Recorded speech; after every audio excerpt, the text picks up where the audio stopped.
What's up, subscribers? How you doing, man? Carlton Travel Adventures. But you know, it's travel adventures, but I talk about a lot of different things. As you know, I live in Medellin right now, but I travel all over. I'm working on an edit some tapes I did in Rio de Janeiro about a year and a half ago. Got a bunch of videos and tape to do that, and shots rather to do that one when I get some time. And like I said, other places I've been, all over the Caribbean, Cayman Islands and so forth. But what I want to talk about tonight, something unusual, right? Some of you guys might not be interested in this, not about girls. And you know, I like the fact that I have a lot of older audience, you know. It's not a lot of young cats, which is cool. You know, I did a tape about a month ago. Time flies by so fast, maybe 3 weeks ago. And I mentioned different kind of stocks, like bonds rather, about being financially secure and living off your interest and dividends and so forth. So you won't spend all your money. Find a way to make some money off your investment so you can live off that. If you can pull in $10,000, $15,000 in capital gains, dividends, so forth, that means less money out of your pocket. Have your money work for you so you can live pretty well in another country, like here. Now I was surprised at how many emails and feedback I got from that conversation. You know, you won't see it online because these guys, they're personal, and they email these things, questions and conversations to me, you know, about their investments and what they're doing and so forth. Just because of my background a little bit, of MBA, and also I have had my Series 7 66 license, right? So I've been doing the market for since I was like 24 years old or earlier. I don't know. So I was shocked at the conversation that I got from all these guys about investing, you know, and what to do, and tell me more about these junk bonds. I hate the word junk bonds. They're just Series B, AA, whatever. They're not junk. I don't call them junk. You know, you make a lot of good returns on them. It's 8-9% return on these bonds, and they've been around for a long 30 years. And look at the, you know, returns over these years is a lot, 8-9%. So it couldn't be a junk if it's been around that long, making that kind of consistent earning. Okay, so I wanted to do a tape about financial security. Okay, I said it might not interest a lot of guys. Some of you guys are already financially secure, and some of you guys might not want to hear about it. But if you don't, let's move on. If you want to talk about it, we can go right now. So my background a little bit.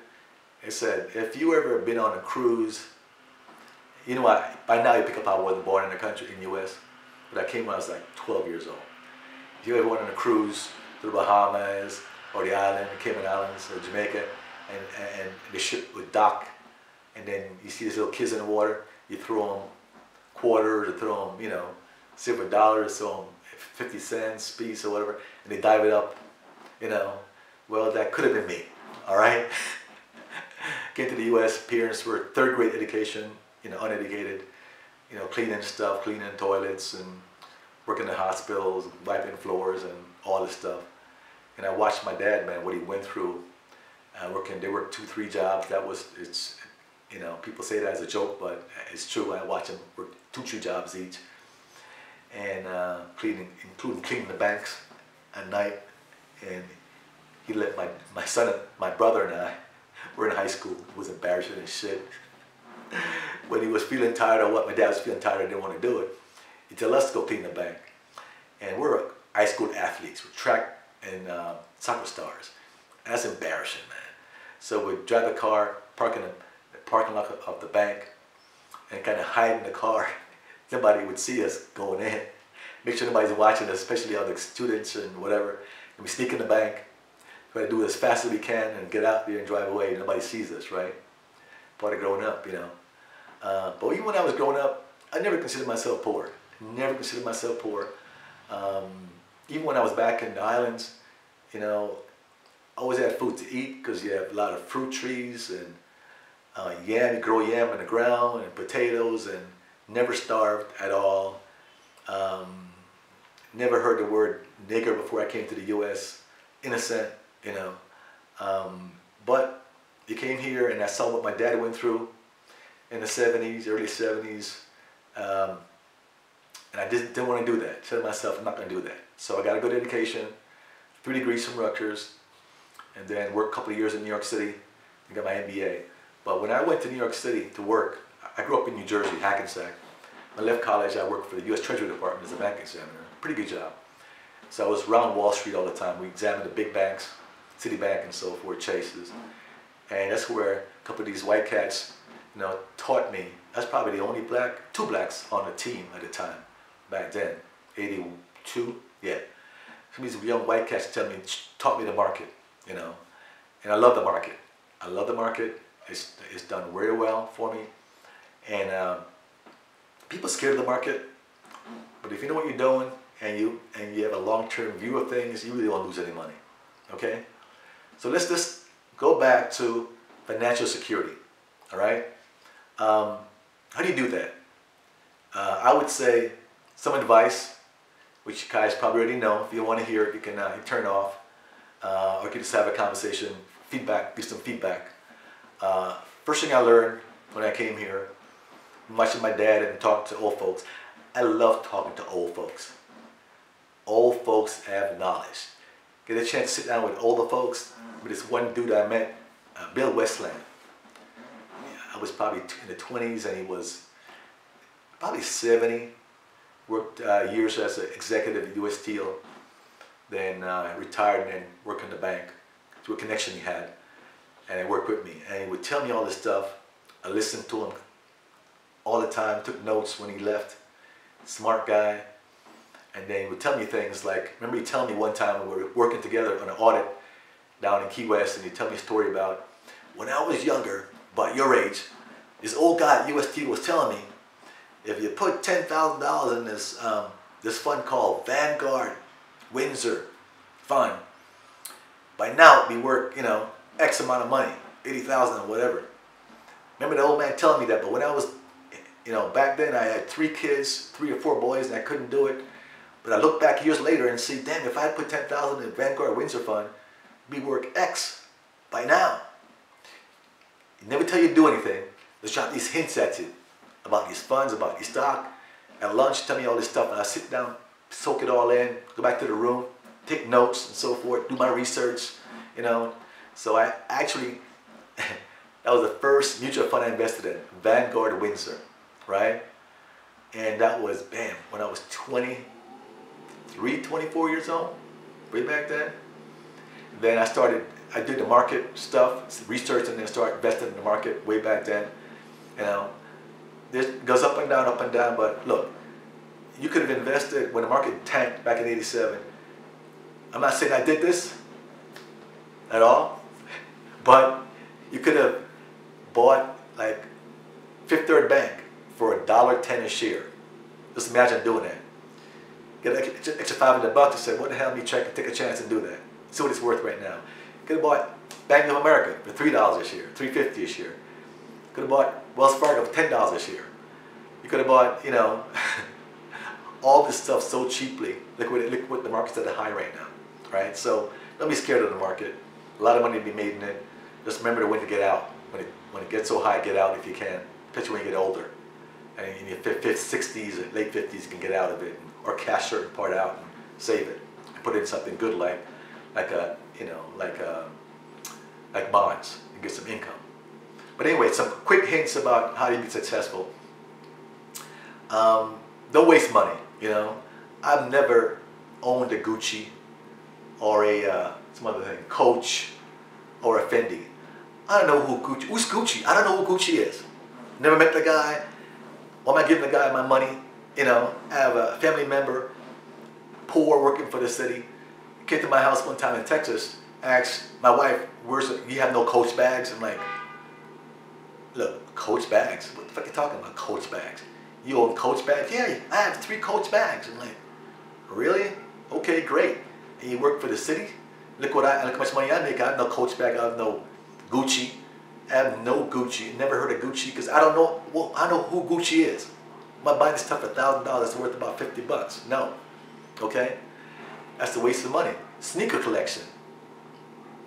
Another friend or family who owns a sneaker collection. No? Like 100 sneakers. Why? I don't know.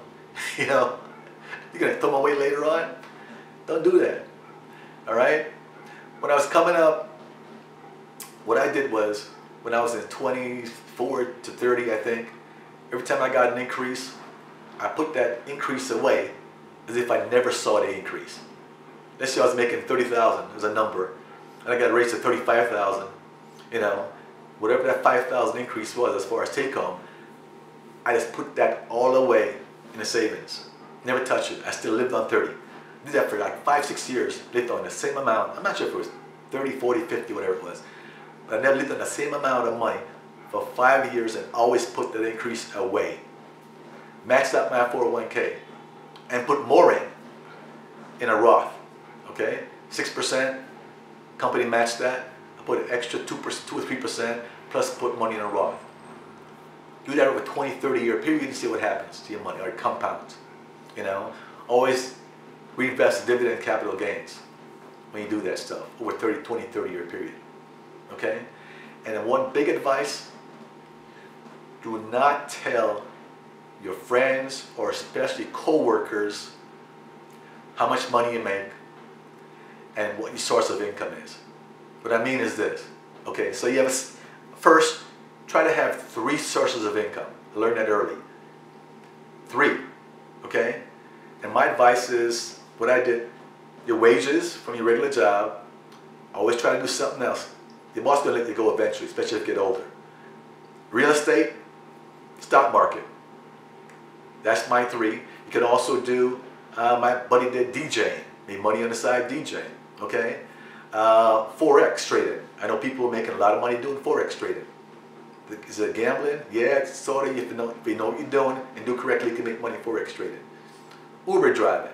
What the fuck I need to Uber drive for? I make $100,000 a year. Just make sure you have 3 sources of income, you know? Because if one goes away, salary goes away, you don't want to be struggling. You don't want to be struggling. Don't waste a lot of money, okay? Sound like common sense advice, that people don't do it. I have a lot of friends who don't do it. They get in trouble, lost your job, and they can't survive. You can teach online.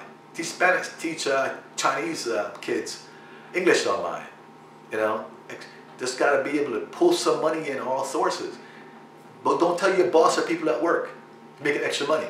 You're making $80,000 on the job, you know? Don't tell your boss or friends at work making another $20,000 over here, another $30,000 over here for Forex trading or from the market. Don't tell them anything. It's going to be used against you later on, okay? Tell them you're poor, you know? If I invested in real estate and I kind of slipped that we talking about real estate and I got a property or something, man, it's just one property. I don't make much money from it. Actually, I lose money most of the time. Just downplay everything. Do not blow it up. Just down. It's hard to do when you're doing, successful, but downplay everything. You can use it against you later on, okay? All right? And you have more control when you have 3 sources of income. You have more control, you know? Last year when a boss got on my case, making good money, but they think they can control you when you're making good money. They think you need it so badly you're gonna do anything they tell you to do. You're gonna put up a lot of shit from them because I'm paying you good money, right? Paying you X, so you're not gonna do anything. You're gonna take all the bullshit. I told her, you know, she disrespected me once or twice. I took it once and I said never again. So she finally did it one more time. I just say, hey, fuck you, basically. I walked out. Everybody's shocked. Walking away from that kind of money? Yeah. You know, because you don't know what I got going on the other side. I don't need that. I don't need to sit down and take the bullshit from you. I have more respect for myself. Now, if you have 1 source of income and you got a family, you're screwed.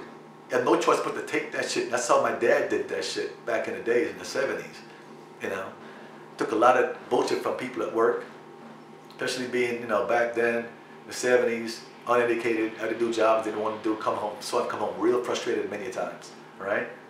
So what I'm saying is, it's a little advice about, some financial advice. People love I love talking about the stuff some guys do, and because I tell from the emails I've gotten, personal emails. So if you want some feedback, yeah, shoot them my way. But, and like I said, the key things I want to take away from this, don't waste money on bullshit like Gucci and Fendi, all that crap. The lady at work I know in Houston said she had 5 handbags that cost $5,000 each. I'm figuring, what the F? It needs five handbags, 5,000 each. Waste of money, all right? And like I said, 3 sources of income. And real estate, you don't need a ton of money to go in real estate. You can go in real estate cheaply. If you're younger, you're never too old to do that. If you're, get into a house or a condo for 10% down, sometimes less than that if you're lower income, and you go into the apartment, the property, live there for 2 years, you move out, keep it, rent it out. You can do that 2 or 3 times, but stay in an apartment, go into it for 10% or less down, live there for 2 years, then turn it into a rental and move somewhere else. Say you get a property. You can do that a couple of times, you're gonna have 2 properties, okay, 3 properties, all right? And have them rented out. Try to do the work on yourself when you move out, clean it up yourself to save money and so forth, right? Fix it up to save money. That's one way to do some real estate investing, right? Have that for 10 years, see what happens. Equity build up in it while you're paying down a debt, all right?